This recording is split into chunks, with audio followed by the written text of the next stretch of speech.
The Cavs start a 4-game West Coast road trip tonight against the Denver Nuggets. They also play Golden State, the Lakers, and the Mavericks on this West Coast road trip. The Mavericks do not have Luka Doncic, though. He'll be out for the next couple of weeks with a calf strain. If you're looking to really nitpick, and you have to seriously be looking to nitpick the Cavs' 26-4 start, the one thing you can say is they don't really have a true impressive road win on the resume. The Knicks game came early before they kind of figured it out. They lost who else did they lose to on the road? Atlanta, or their other wins, excuse me. Their wins on the road. New York before they figured it out. Milwaukee before they kind of turned it around. You have to really be nitpicking. It's a minor caveat on the resume. They have a chance to prove some people wrong with some 4 quality opponents coming up. Dustin, what do you expect from the Cavs on this road trip, and are we going to learn anything about this squad from seeing them play 4 quality opponents on the road in consecutive fashion here? Oh, there's no question. This is the biggest road trip of the season, the biggest test by far of the season. Not only are you playing good teams, really good players, superstar teams. I mean, like all those teams have players that scare you and that can take over a game. Hall of Fame players, absolutely. Great point. You know, and the fact that they're on the road in the West Coast, those are tough. Those road trips are tough. I mean, it's a different time.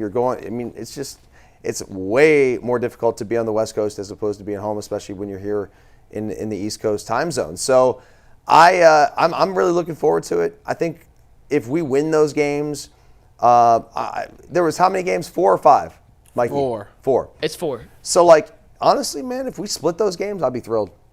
I agree with you. It's something about, it's not just basketball, it's all sports. Anytime you go to the West Coast, weird stuff happens with the Guardians, the Cavs, the Browns. Anytime we go to the West Coast, like, we don't do well. Yeah, and we have to wake up and read about it too. Yeah, that's true too. Because a lot of times we're not staying up till 1 a.m. They ain't coming on to probably 10 o'clock. But I agree with you. If they split those games, I'm happy with that. Obviously, you know, they've been playing really good basketball. The Denver one is, out of all those, is the one that probably scares us the most because of Jokic and what he's doing, even though the rest of his supporting staff has been all right. Jamal Murray, I don't know what's going on with him. They don't like him in Denver. He couldn't score the other night on Christmas. He couldn't score. Yeah, he had 13 points. It blew my parlay. That's how I know. Same. I took him on the over and he blew it. I was sick. I should have took him on the under. But anyways, yeah, the Denver one scares me because of the Joker and all of those things. And I feel like even though we beat them the last time, I think he still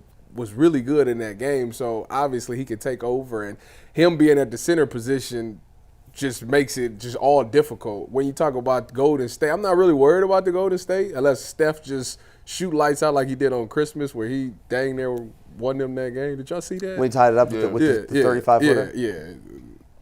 But he ain't really been doing that like that lately. I mean, obviously the Christmas game was good, but he's kind of not been the same. The Lakers, you don't know what to expect from the Lakers anytime. They are so inconsistent. Yeah. You don't know if LeBron's going to be healthy. You don't know if AD's going to be healthy. LeBron might get you 30, but then he might get you 10. Like, it's ridiculous. Right, and then AD might play. He might play the whole game. He might play 2 minutes and just check out. It's weird. That's a weird one. You could have a night where D'Angelo Russell gives you 35. Yeah. So you know what I mean? Like the whole like I said, it plays right into the West Coast trip. Like, you just don't know what to expect out there. So I don't know. I'm with Dustin. If they split it, I'm happy with that.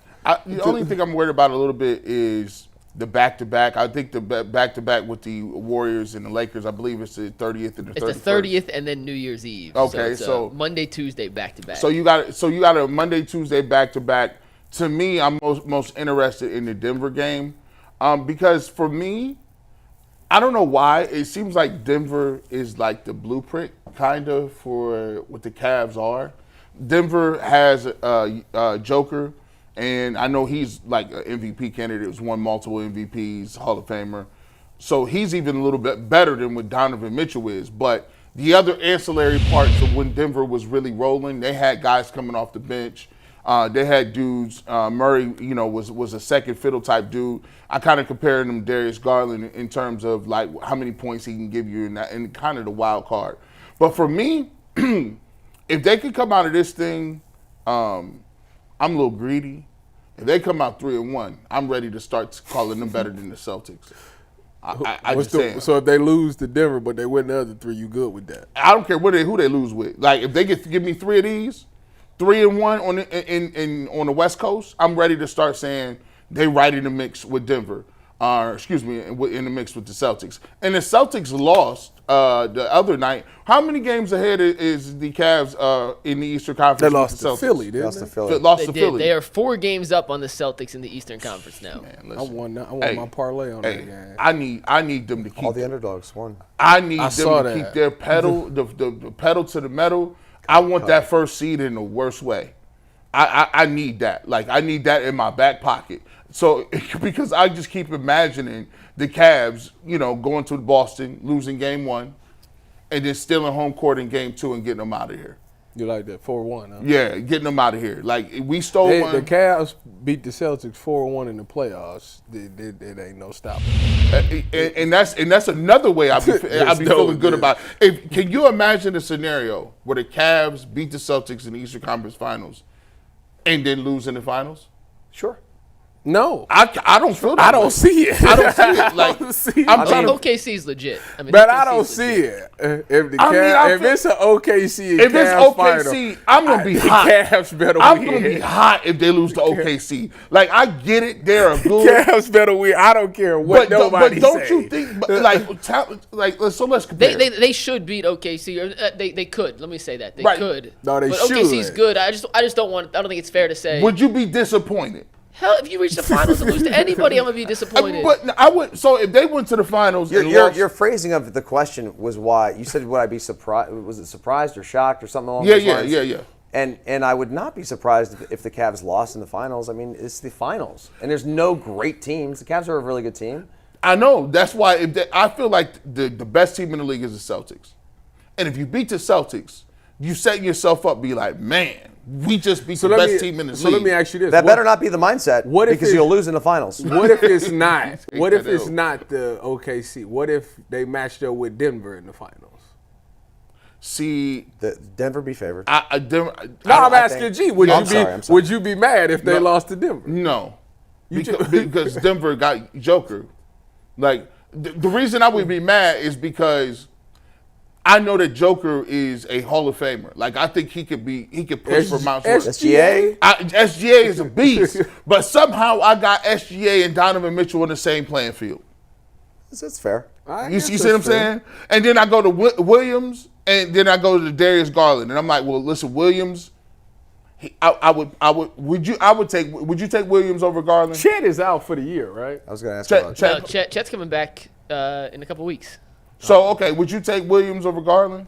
Different players, different positions. One's a bigger wing. You always take the bigger wing over Okay, small guard. so cool. I'm taking Mobley over Chet though. Mobley's over Chet. I would take you. So now we 3-3. It's a wash so far. So now it comes down And to they're both deep, and they both play defense. and they both right. So both have good coaches. It's an even match. it's crazy. It's a good matchup. But- it but- may not be the ratings, the sexy And nobody ratings will everyone watch wants. It's a fun series if that's what it comes down to. I'll tell you that. but do you see why? Do you kind of see why I would say if they were playing a team as like Denver with Joker, I've seen Joker get 50, 20, and like 13, and just be dominant, and there's nothing you can do about it. So I wouldn't be that mad, but I think Who it's did just the because of the Celtics simple beat in the fact finals? that these two teams are unknowns. They beat the Mavs last year. The Mavs, that's who it is. But back to this West Coast swing. If they sweep the West Coast swing, does that change any? If they sweep it or they go 0-4, does that change the way you think about the Cavs? They go Going 4, I'll be yes. really disappointed. Yeah, it'll definitely give me some pause about what I think about the team and what they can do in the postseason. But if they go 4-0, it's going to make me feel even better about the team that I think is really good and has a chance to compete for a title. I just, some fans are living in this crazy world, the lunatic fringe world, where we believe that the Cavs are the greatest team we've ever seen and they're supposed to win every game. And I get it. I feel that way too when I watch them play. I feel like they should win every game or can win every game. But it's the NBA, man. And honestly, they could lose the 4 games. It'd give me the pause, like I just said. But they still could win a title. It's just 4 games. You I don't know. It's a good test, though. For me, and this is sad. This is how I know I've been working with Bull way too much. I'm not saying the regular season's meaningless.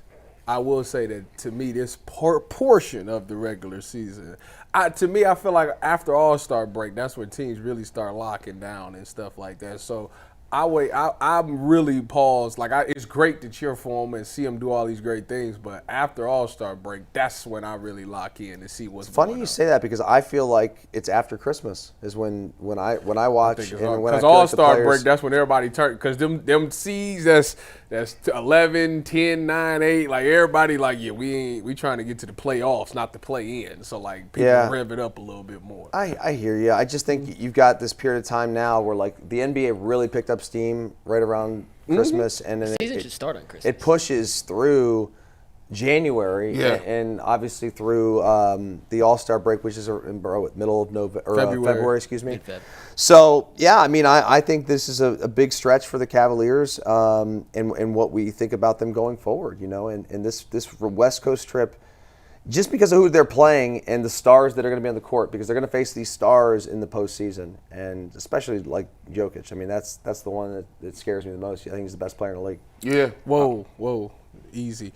Now, another thing is that also the trade deadline is usually right around All-Star break too. So like I need to see trade. That's why I wait till after the All-Star break, because the trades usually tend to happen.